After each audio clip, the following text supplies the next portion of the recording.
Hello guys, I welcome you all to intelligence question. Now एक बहुत major defensive incident हुआ है Indian air force में, जहां पे इंडियन एयरफोर्स ने यानी भारतीय वायुसेना ने अपना 12 सुखोई 30 MKI जो कि Su-30 का एक वर्जन है और 21 MiG-29 खरीदने का अपना एक प्रस्ताव पारित किया है डिफेंस मिनिस्ट्री के सामने।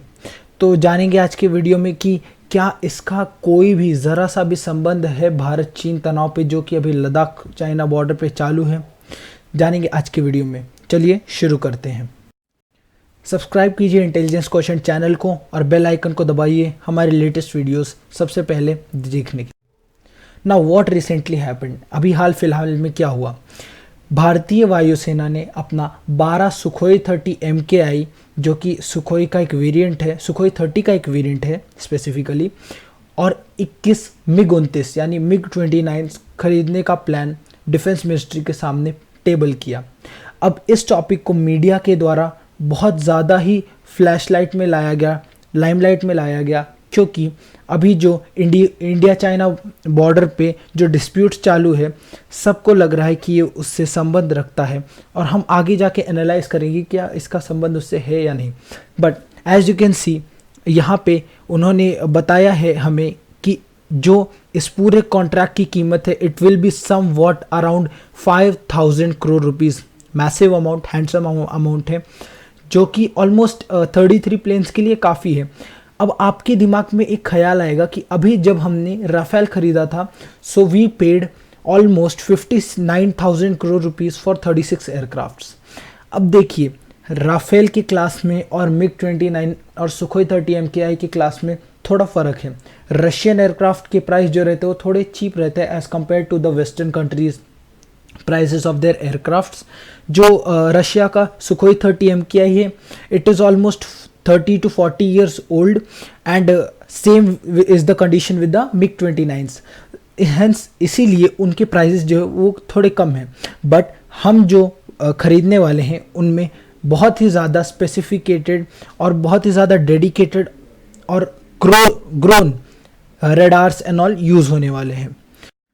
नाउ अब ये ऐसा क्यों हो रहा है, तो जो हमें जानकारी मिली है उसके हिसाब से हमें ये पता चलता है कि ये जो MiG-29 और सुखोई 30 MKI खरीदे जा रहे हैं, ये जो अभी इनकी ओवरऑल स्ट्रेंथ है, इसको बूस्ट करने के लिए खरीदे जा रहे हैं। फिलहाल MiG-29 के 3 स्क्वाड्रन इंडियन एयरफोर्स यानी भारतीय वायुसेना ऑपरेट करती है, और 12 सुखोई 30 MKI जो हम खरीद रहे हैं वो हमने जो already 272 fighter aircraft Sukhoi 30 MKI जो कि सुखोई 30 का एक वेरिएंट है उसके खरीद रखे हैं, उसके एडिशन में आने वाले हैं। और ये जो एयरक्राफ्ट्स हैं सुखोई 30 MKI, MiG-29 का कोई इन्फॉर्मेशन नहीं है।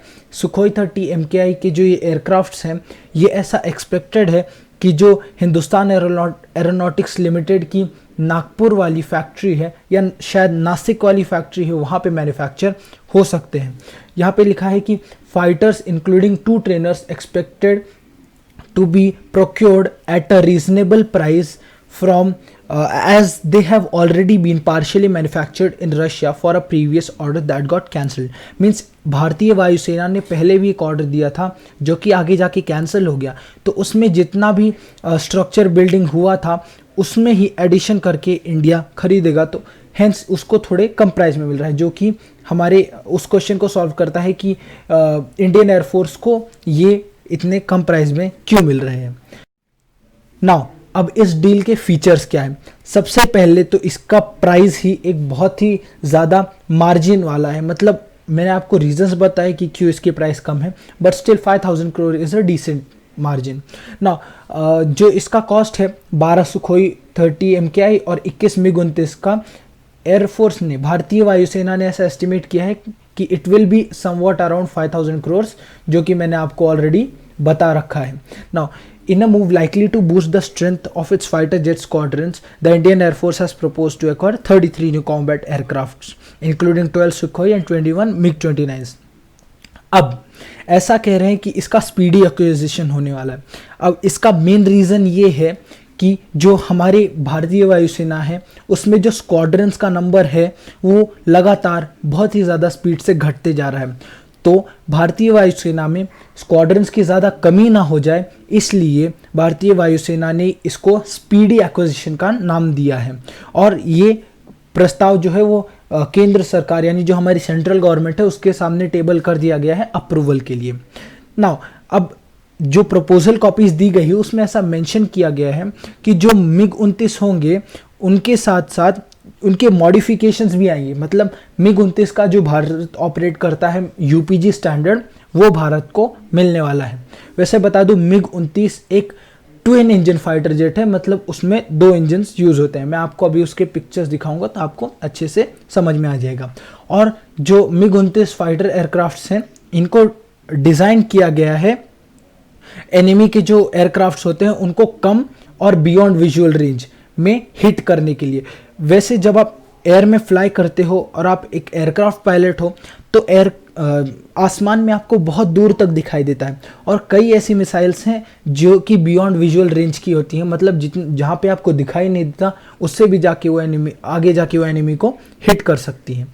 और एक और बात, जो MiG-29 होते हैं ये सिग्निफिकेंटली हल्के होते हैं as compare to the Su-30 MKIs, क्योंकि Su-30 MKIs बहुत ही ज़्यादा कंपेटिबल और बहुत ही खतरनाक एयरक्राफ्ट्स हैं जिन्हें भारत 272 की संख्या में ऑपरेट करता है।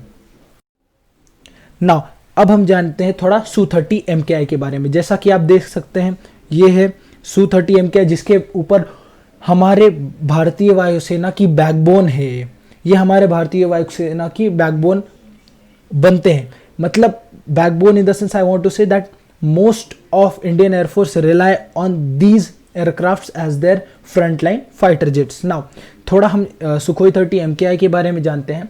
Sukhoi 30 MKI twin jet multi role air superiority fighter jet है और इसे रशिया की सुखोई ने बनाया है। अब इसे प्रॉपरली जैसे हमारा तेजस है ये भारत में बना है, वैसे ही इसे रशिया की सुखोई ने बनाया है। अब मेरा आपके लिए एक क्वेश्चन है, आगे जाके इसका अपने आप वीडियो में आंसर हो जाएगा, पर क्या आप मुझे बता सकते हो कि तेजस को किसने बनाया है? आपके सामने 2 ऑप्शन है, एक एरोनॉटिकल डेवलपमेंट एजेंसी और दूसरा हिंदुस्तान एरोनॉटिक्स लिमिटेड। आप कमेंट सेक्शन में इसका आंसर दे सकते हो। सो ये जो coming back to the slide, जो ये Sukhoi 30 MKI है इन्हें भारत में हिंदुस्तान एरोनॉटिक्स लिमिटेड लाइसेंस के अंडर बिल्ड करता है, जो कि बाहर के देशों को भी एक्सपोर्ट होते हैं और भारत में भी यूज होते हैं।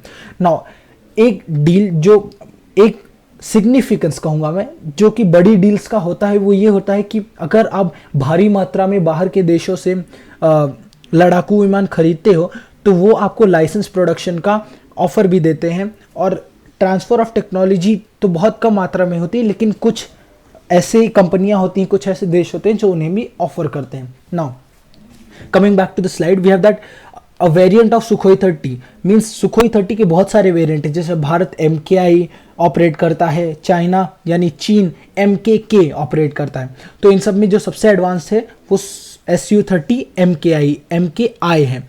ये heavy all weather long range fighter jet है। वैसे मैं आपको इन्फॉर्मेशन के लिए बता देता हूँ, एक बार Sukhoi 30 MKI में फ्यूल भर दिया गया, फुल लोड कर दिया गया, तो वो एक बार में ऑलमोस्ट ऐसा एक्सपेक्टेड है कि 3000 किलोमीटर्स तक जा सकता है सिंगल रिफ्यूलिंग में, और उसके आगे जाने में इसको फ्यूल फिर से रिफ्यूल करना पड़ेगा, जो कि किसी भी एयर टू एयर रिफ्यूलर से हो सकता है। और जो हमारा MiG-29 है वो एक बार में सिर्फ तो नहीं कहेंगे, काफ़ी ज़्यादा होता है, 1500 किलोमीटर्स एक बार की रिफ्यूलिंग में, रिफ्यूलिंग में जा सकता है। और अगर MiG-29 की बात कर रहा हूँ मैं, अगर MiG-29 अपने साथ एक्स्ट्रा फ्यूल टैंक लेके चलता है, 3 फ्यूल टैंक्स लेके चलता है, तो उसकी रेंज जो है वो 6 गुना बढ़ जाती है, मतलब वो काफ़ी दूर तक जा सकते हैं। Now coming back to the slide, we have that development of the variant started after India signed a deal with Russia in the year 2000 to manufacture 140 Su-30 fighter jets. Now India का initial plan था कि वो सिर्फ और सिर्फ 140 aircraft खरीदेगा from Russia. अब Russia ने अमेरिका नहीं, चाइना को MK के वर्जन दे दिया था। Now India wanted something superior, तो इंडिया ने रशिया से डिमांड किया कि आप हमारे लिए एक स्पेसिफिक डेडिकेटेड एयरक्राफ्ट बनाओ जो कि सुखोई 30 ही हो, बट उसका एक अलग वेरिएंट हो and it is far more superior as expected to the Chinese ones. So Russia ने हमारे लिए MKI बनाया and India signed a deal with Russia to acquire 140 Su-30 fighter jets. अब आपके लिए एक और क्वेश्चन है कि आप मुझे बताओ साल 2000 में जब ये रशिया की डील हुई तो किस पार्टी की सरकार थी और हमारे देश का प्रधानमंत्री कौन था? बहुत ही रिस्पेक्टेड आदमी थे वो, आप मुझे उनका नाम बताइए। अब the first Russian made Su-30 MKI variant was accepted into the Indian air force in the year 2002। अब साल याद रखिएगा, ये बहुत इंपॉर्टेंट होता है। If you are preparing for UPSC exams it may be helpful to you. Now Indian air force के पास नियरली 272 एयरक्राफ्ट्स हैं, 272 एयरक्राफ्ट्स हैं, और अब जब ये और बाहर आ जाएंगी so it is expected to rise to a number of 284। So handwriting के लिए माफ कर दीजिएगा, 284। नाउ ये जनवरी 2020 की खबर है कि भारत की इन्वेंट्री में फिलहाल 272 एयरक्राफ्ट्स हैं and after this induction its number would rise to almost 284। अब जो ये सुखोई 30 MKI है, ये ऐसा एक्सपेक्टेड है कि ये भारतीय वायुसेना यानी इंडियन एयरफोर्स की बैकबोन बनेगा वर्ष 2020 यानी अभी के लिए और आने वाले भी कुछ सालों के लिए, जब तक हमारे इन्वेंट्री में और ज़्यादा फार सुपीरियर एयरक्राफ्ट्स नहीं आ सकते हैं। अब आप रशियन एयरक्राफ्ट्स की क्वालिटी और उनका सिग्निफिकेंस जान सकते हो कि जो एयरक्राफ्ट आज से ऑलमोस्ट 40 वर्ष पहले डिज़ाइन किया गया था और बनाया गया था, उसकी सिग्निफिकेंस आज भी है और आज भी पाकिस्तान या कहेंगे तो चाइना के पास भी इसका जवाब नहीं है। नाउ अब आते हैं हम MiG-29 यानी MiG-29 पे। So the MiG-29 is manufactured and designed by the Mikoyan Design Bureau। जो द Mikoyan Design Bureau है उसने MiG-29 को बनाया था। अब MiG-29 मैंने आपको पहले ही बताया एक twin engine jet fighter aircraft है। अब एक और बात मैं आपको बताना चाहूँगा, ये अभी का नहीं है। 1991 में हम सबको पता है सोवियत संघ बिखर गया था, उससे पहले ये डिज़ाइन किया गया, मींस सोवियत संघ के टाइम का है। It was design in the times of the Soviet Union. Now it is developed by the Mikoyan design bureau as a air superiority fighter jet. इसको as an air superiority fighter jet इन्होंने Mikoyan design bureau ने develop किया था। ये सब information आपको याद रखना है, it can help you out in your exams, they are bit tough. Now 1970 के दशक में इसको बनाया गया था और MiG-29 जो है वो और सुखोई Su-27 मतलब जो सुखोई 30 से पहले वाला वेरिएंट था वो बनाया गया था। किस लिए, इनके एग्जिस्टेंस का क्या रीज़न था? बिकॉज उस समय तो हम सबको पता है कि रशिया यानी उस वक्त के सोवियत संघ और अमेरिका के बीच में कोल्ड वॉर यानी शीत युद्ध का समय चल रहा था। तो उस समय जो मैकडॉनल्ड डॉगलस थे उन्होंने, मतलब इट्स अ कंपनी, उसने F-15 ईगल को बनाया एंड जनरल डायनामिक्स ने F-16 फाइटिंग फाल्कन। अच्छा, आप मुझे क्या बता सकते हो F-16 फाइटिंग फाल्कन कितने देशों के पास है और कितने नंबर में है? मैं आपको जस्ट एक एग्जांपल देता हूं। अमेरिका खुद ऑलमोस्ट 900 से 1000 F-16 फाइटिंग फाल्कन ऑपरेट करता है आज भी। ये इतने सिग्निफिकेंट थे 1970 के दशक में, इसलिए इनको काउंटर करने के लिए रशिया ने और उस समय के सोवियत संघ ने MiG-29 और सुखोई Su-27 बनाए। अब मैं आपको एक और चीज़ बताना चाहूँगा कि भारत भी सुखोई Su-27 को ऑपरेट करता था। अभी कुछ दिनों पहले ही या कहें तो कुछ महीनों पहले ही इसकी जो लास्ट स्क्वाड्रन थी उसको ड्रॉप कर दिया गया, यानी उसको ठंडे बक्से में डाल दिया गया, ऐसा कह सकते हैं। नाउ MiG-29 जो है वो सोवियत एयरफोर्स में कब आया था, मतलब कब इंडक्ट किया गया था? 1982 में। और इंडिया के पास भी इस वक्त 69 ऐसे एयरक्राफ्ट्स हैं। अब आप देखिए, अभी फिलहाल हमारे पास 69 एयरक्राफ्ट्स हैं 69 एयरक्राफ्ट्स में अगर हम और 21 एयरक्राफ्ट्स खरीदने वाले हैं तो हमारे पास टोटल इनकी संख्या कितनी हो जाएगी? एकदम सही, हमारी पास इनकी संख्या हो जाएगी ऑलमोस्ट 90 के आसपास। अगर इनमें से एक भी फाइटर एयरक्राफ्ट्स क्रैश नहीं हुए होंगे तो हमारे पास ये 90 के तादाद में आ जाएंगे। नाउ भारतीय वायुसेना और मिग-29 का एक बहुत ही गौरवशाली इतिहास रहा है। सबसे पहली बात तो ये है कि भारत मिग-29 का सबसे पहला अंतरराष्ट्रीय कस्टमर बना था सोवियत संघ के लिए। Means India was the first international customer of the MiG-29 for the Soviet union after they were inducted in the Soviet union air force. ना भारतीय वायुसेना जो है उसने उस समय 66 यानी 66 MiG-29 विमान का ऑर्डर दिया था 1980 में, जबकि ये अपने इनिशियल डेवलपमेंट स्टेजेस में थे, मतलब एडवांस्ड डेवलपमेंट स्टेजेस में थे। तब तक इनका सिर्फ प्रोटोटाइप आया था और ये मैसिव प्रोडक्शन में गए हुए थे। उस वक्त भारत ने 66 MiG-29 खरीदा था और ये जैसा कि मैंने बताया है अपने इनिशियल डेवलपमेंट फेज में थे, तभी भारत ने इनको ऑर्डर कर दिया था। इतना गहरा संबंध था भारत और सोवियत संघ का और इतना ज़्यादा ट्रस्ट किया था भारतीय वायुसेना ने इस फाइटर एयरक्राफ्ट पे। ना जब से इसका इंडक्शन हुआ है भारतीय वायुसेना यानी इंडियन एयरफोर्स में 1985 से, यानी हमने ऑर्डर कब दिया था 1980 में और हमको पहला एयरक्राफ्ट कब मिला 1985 में। ये तो रशिया की वो सब पहले से मतलब प्रॉब्लम रही है कि एयरक्राफ्ट का ऑर्डर दो तो 5 से 7 साल के बाद ही आते हैं। अब देखो हमने भी ये जो हमारा S-400 है उसका ऑर्डर दे रखा है, पर अभी तक हमको उसका एक भी बैटरी नहीं मिली। कह रहे थे 2020 के मिड तक मिल जाएगी, but so coming back to the point, ये जो एयरक्राफ्ट है इसमें सीरीज ऑफ मॉडिफिकेशन की गई जहाँ पे इसमें नए एवियोनिक्स, सब सिस्टम्स, टर्बोफैन इंजन्स और रेडार, यहाँ तक कि इसका इंजन तक बदला गया और रेडार भी एडवांस लगाए गए। Means it is completely new aircraft with just an older body. तो MiG-29 जो है वो उनका सबसे सिग्निफिकेंट रोल रहा था 1999 के भारत और पाकिस्तान के वो युद्ध जिसको हम कारगिल वॉर नाम से संबोधित करते हैं। अब कारगिल वॉर हम सबको पता है कितने खतरनाक कंडीशंस में लड़ी गई थी भारतीय सेना और भारतीय वायुसेना के द्वारा कश्मीर में। उस वक्त हमारा एक जॉइंट कोऑर्डिनेशन नहीं था, इसलिए कुछ कष्ट आए थे, पर फिर भी हमने वो युद्ध जीत लिया था।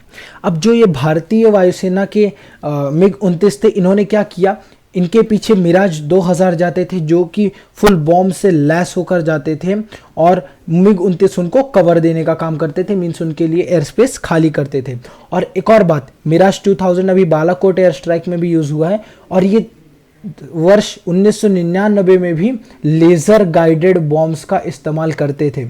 बहुत सिग्निफिकेंट है क्योंकि उस वक्त लेज़र गाइडेड बॉम्ब्स सिर्फ बड़े बड़े देश जैसे अमेरिका और रशिया इन सब के पास हुआ करते थे।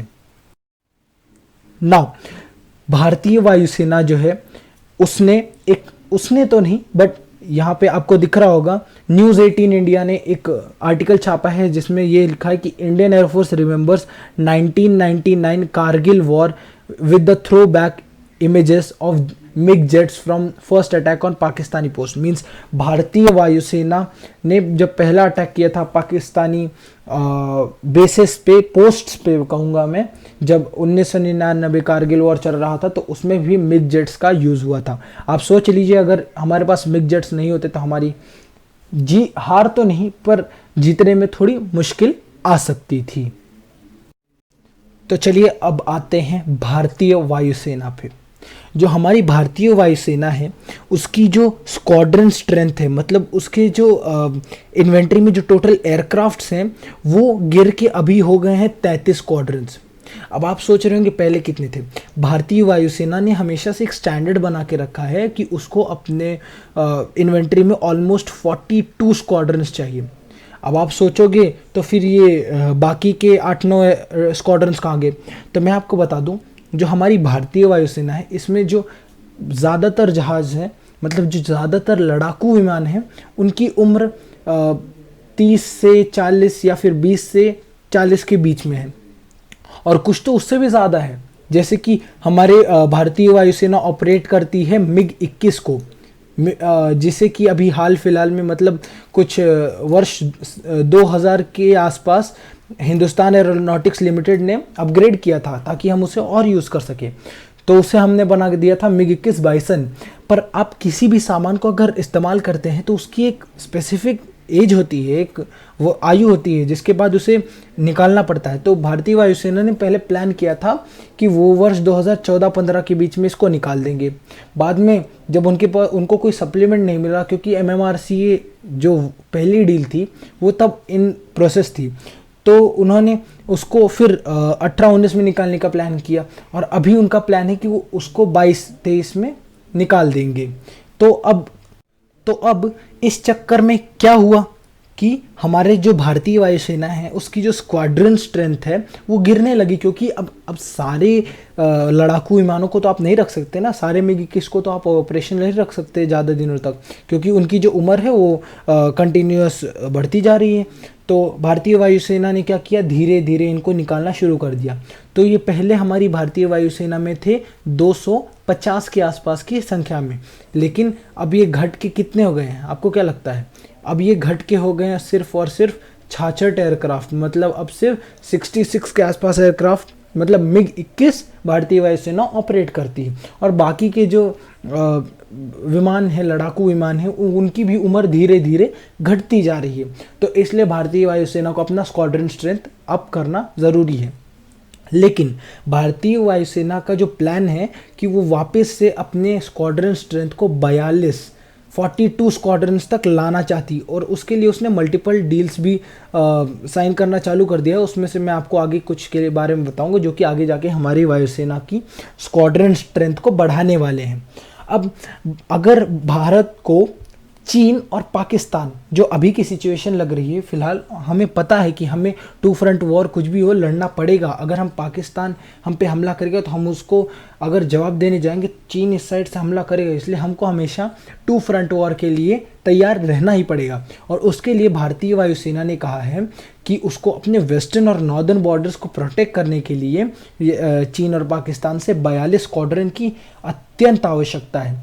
अब एक और इसके ऊपर थियरी है कि भारतीय वायुसेना के जो एक्सपर्ट्स हैं वो कहते हैं कि भारतीय वायुसेना के पास फुल कॉम्बैट फोर्स होगा 2030 में। मतलब 2000 इसका मतलब ये नहीं कि भारतीय वायुसेना के पास 42 स्क्वाड्रन हो जाएगी। उस टाइम पे जितनी भी पाकिस्तान और चीन से लड़ने के लिए हमें चाहिए, हमारे पास फुल कॉम्बैट फोर्स हो जाएगी। मतलब अगर उनके पास समझ लीजिए 70 स्क्वाड्रन है तो हमारे भी 42 थोड़ी ना रहेंगे, हमारे भी तो 50-55 ऐसे बढ़ जाएंगे।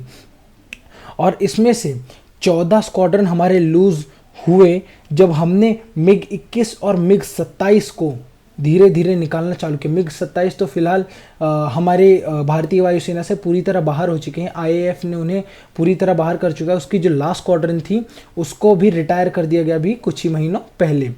और अब मैं ये एक और इन्फॉर्मेशन जो मैंने आपको दी थी कि 16 से 18 प्लेन्स होते हैं, फाइटर प्लेन्स होते हैं एक स्क्वाड्रन में, और दूसरे भी प्लेन्स के लिए यही होता है कि 16 से 18 की इसमें होते हैं एक स्क्वाड्रन में। अब देखिए भारतीय वायुसेना अपने आप को स्थिर एवं शक्तिशाली करने के लिए क्या क्या कर रही है। LCA तेजस जो हमारा खुद का भारतीय मतलब भारतीय एयरक्राफ्ट है, पहला नहीं पर दूसरा, सबसे पहला एयरक्राफ्ट कौन सा था? मारुत, जिसे भी हिंदुस्तान एरोनॉटिक्स लिमिटेड ने बनाया था, और इसे भी यानी तेजस को भी हिंदुस्तान एरोनॉटिक्स लिमिटेड ही बना रहा है। इसे हमने फिलहाल 40 की संख्या में ऑर्डर किया। मतलब जो हमारा भारतीय वायुसेना है, उस इंडियन एयरफोर्स है, उसने 40 की संख्या में लाइट कॉम्बैट एयरक्राफ्ट तेजस को ऑर्डर किया है। और दसॉल्ट राफेल का हम सबको पता है 59,000 करोड़ की डील हुई थी, 36 राफेल हम इसमें खरीद रहे हैं। तो ये दोनों ही मिलके कितना हो जाएगा? ऑलमोस्ट 76 एयरक्राफ्ट तो हो ही जाएंगे, यानी 4-5 स्क्वाड्रन तो इनसे ही आ जाएंगी। अब आगे क्या? आगे जो तेजस है इसके बारे में हम बात करेंगे। उससे पहले आप यहाँ टेबल पे ध्यान दीजिए। यहाँ पे एज ऑफ 2019 मतलब पिछले साल के डेटा के हिसाब से भारतीय वायुसेना ने प्लान किया है कि वो टोटल 324 तेजस खरीदेंगे। मतलब ऑलमोस्ट आप कहें तो 18 से 19 स्क्वाड्रन तेजस खरीदेंगे सेवरल वेरिएंट्स में, मतलब सिर्फ लाइट कॉम्बैट एयरक्राफ्ट नहीं, अब इसमें से 40 लाइट कॉम्बैट एयरक्राफ्ट हो गए हैं और 83 तेजस मार्क 1A हो गए हैं। तो आप उसमें से हटा दीजिए 123 जो बचता है, मतलब ऑलमोस्ट 200 और भी तेजस के एडवांस वर्जन, मतलब जो मीडियम वेट फाइटर आ रहा है, MK2 आ रहा है, MK3 आगे जो आएगा वो इस हिसाब से 324 की संख्या में भारत लेगा। अब फिलहाल तब तक हमारे स्क्वाड्रन स्ट्रेंथ अगर समझ लीजिए 25 भी हो गई, तो इसमें ये 18 स्क्वाड्रंस और वो जो अभी और 4-5 स्क्वाड्रन ऐड होंगी, यह सब मिला के हमारा 45-50 स्क्वाड्रन तो हो जाएगा। अब हमारा जो भारत का इंडिजिनस एयरक्राफ्ट है तेजस, उसके बारे में थोड़ा जानते हैं। तो भारत ने करंटली मतलब हाल फिलहाल में 40 LCA तेजस मतलब लाइट कॉम्बैट तेजस ऑर्डर किए हैं, जो कि डिसेंट अमाउंट के लिए उन्होंने ऑर्डर किए, which is around 8,000 to 9,000 crore. अब यहाँ देखिए हमको 40 LCA तेजस 8,000 करोड़ यानी $1 बिलियन में मिल जा रहे हैं, और वहाँ पे हमने 36 राफेल के लिए हमने ऑलमोस्ट 60,000 करोड़ पे किया। But major difference, LCA Tejas light combat category का है और जो हमारा राफेल है वो मीडियम वेट कैटेगरी का है। तो कैटेगरी में बहुत फ़र्क पड़ता है इसमें, और उसमें वैसे भी बहुत अंतर है। ये जो आप फोटो देख रहे हैं ये हमारा तेजस, ये उसका नेवल वर्जन है, और जिसमें से भारतीय वायुसेना को 18 एयरक्राफ्ट मिल भी चुके हैं, मतलब ऑलमोस्ट एक स्क्वाड्रन के एयरक्राफ्ट तो भारतीय वायुसेना को मिल भी चुके हैं। 18 LCA तेजस हमको मिल चुके हैं।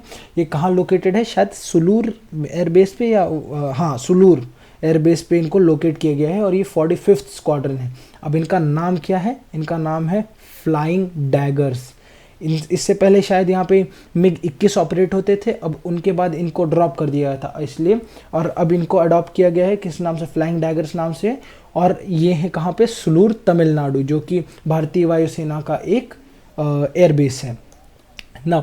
अब पहला इसका जो इनिशियल स्टेशन था वो बैंगलोर में था, बैंगलोर के पास है ना भारतीय वायुसेना का ये होम बेस, तो वहाँ पे थे पहले, लेकिन बाद में इनको इनके होम बेस पे यानी तमिलनाडु के सुलूर में शिफ्ट कर दिया गया। अब भारतीय वायुसेना ने यानी इंडियन एयरफोर्स ने कुछ दिन पहले ही तेजस के दूसरे स्क्वाड्रन को भी लॉन्च कर दिया, जिसमें फ़िलहाल तो एक ही एयरक्राफ्ट है और आने वाले कुछ दिनों में इसमें और भी 4-5 एयरक्राफ्ट ऐड होंगे। अब इसका नाम क्या है, Indian air force IAF flying bullets नाम रखा गया है इनका, मतलब उड़ती हुई गोलियां होती है ना, कैसे जोर से लगती है गोलियां, इंडियन एयरफोर्स के फ्लाइंग बुलेट्स का नाम दिया गया है इनको। और ये भी सुलूर में ही लोकेट होंगी, मतलब ये भी वहीं पे है जहाँ पे इनकी पहली स्क्वाड्रन है। देखिए एक एयरबेस पे मैक्सिमम 1 से 2 एयरक्राफ्ट को हम रख सकते हैं, तो इसमें कोई टेंशन की बात नहीं है। ये 27 मई 2020 को ऑर्डर किए गए थे, और भारतीय वायुसेना ने ऑलरेडी 83 तेजस मार्क 1A के लिए, जो LCA तेजस से काफ़ी एडवांस्ड हैं, ऑलमोस्ट 50 से 60 कुछ उसमें चेंजेस किए गए हैं, उनको एक हैंडसम अमाउंट जो कि है 29,000 करोड़ रुपए। कभी 29,000 करोड़ रुपए एक साथ इमेजिन किया है? It is around $5.5 billion which have been put into means or supplied to Hindustan Aeronautics Limited in order for them to supply us the 83 Tejas Mark 1A. Initially मैं आपको एक इंसिडेंट बताऊंगा। Initially Hindustan Aeronautics Limited was asking for an amount of 58,000 crores means almost इससे 19,000 crore extra मांग रहे थे, किसके लिए, सेम 83 तेजस मार्क 1 के लिए, बट उसमें वो अपने प्रॉफिट्स बहुत ज़्यादा कर रहे थे, तो उन्होंने इसमें अपने ऑलमोस्ट 50% प्रॉफिट को सैक्रिफाइस किया so that India can get its aircraft at a very decent और हैंडसम अमाउंट। नाउ दूसरा है MMRCA 2.0। अब MMRCA 1 में तो 36 राफेल को सिलेक्ट कर लिया गया, अब उसको स्क्रैप करके अब दूसरा टेंडर लॉन्च किया गया है जो कि है MMRCA। MMRCA का फुल फॉर्म है medium multi role combat aircraft. ये देखिए यहाँ पे मैंने लिख रखा है medium multi role combat aircraft. ये कंपटीशन है जिसे इंडिया ने लॉन्च किया, जिसमें वो इनिशियली 126 खरीदने वाले थे, बट अभी उसको 114 कर दिया है क्योंकि हम और भी ज़्यादा प्रोक्योरमेंट कर रहे हैं। डिफेंस मिनिस्ट्री ने इसके लिए 55,000 करोड़ रुपए एलोकेट भी कर दिए हैं। इसकी कॉस्ट जो है वो अराउंड बताई जा रही कि हो सकती है, कुछ गेस कर सकेंगे आप, अराउंड $20 बिलियन। और मैं आपको बता दूं $20 billion is equivalent to almost 1,50,000 crore rupees, जो कि इसकी अभी की प्राइस होने वाली है।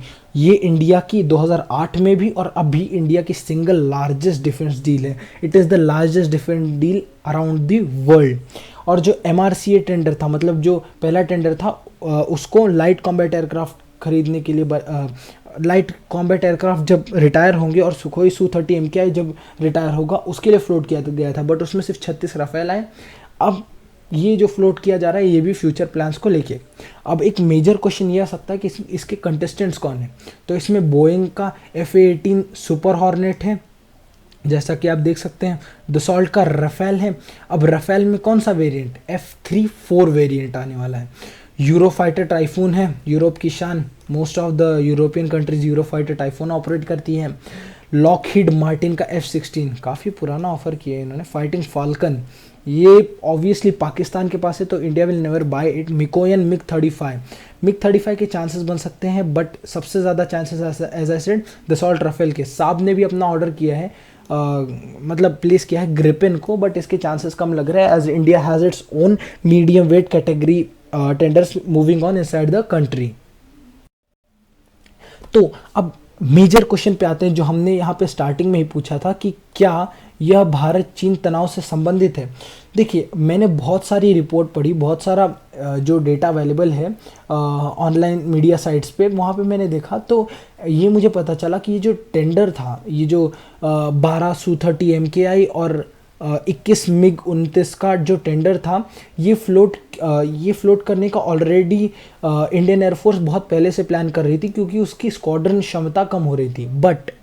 बट मेजर क्वेश्चन ये है कि ये उसको अर्जेंटली क्यों प्रोक्योर करना चाहते हैं। तो I can say that it's that the China tensions can be a bit reason for this, but wholesome we can't say anything for sure. Indian air force में जो भी होता है वो सब क्लासिफाइड रहता है, हम सबको उसकी इन्फॉर्मेशन बहुत कम पड़ती है। एंड ठीक है, उससे हमें कोई प्रॉब्लम नहीं, क्योंकि ये भारत हमारे देश की रक्षा से संबंधित है, तो हमको इसकी इन्फॉर्मेशन कम रही तो भी हमको कोई प्रॉब्लम नहीं है।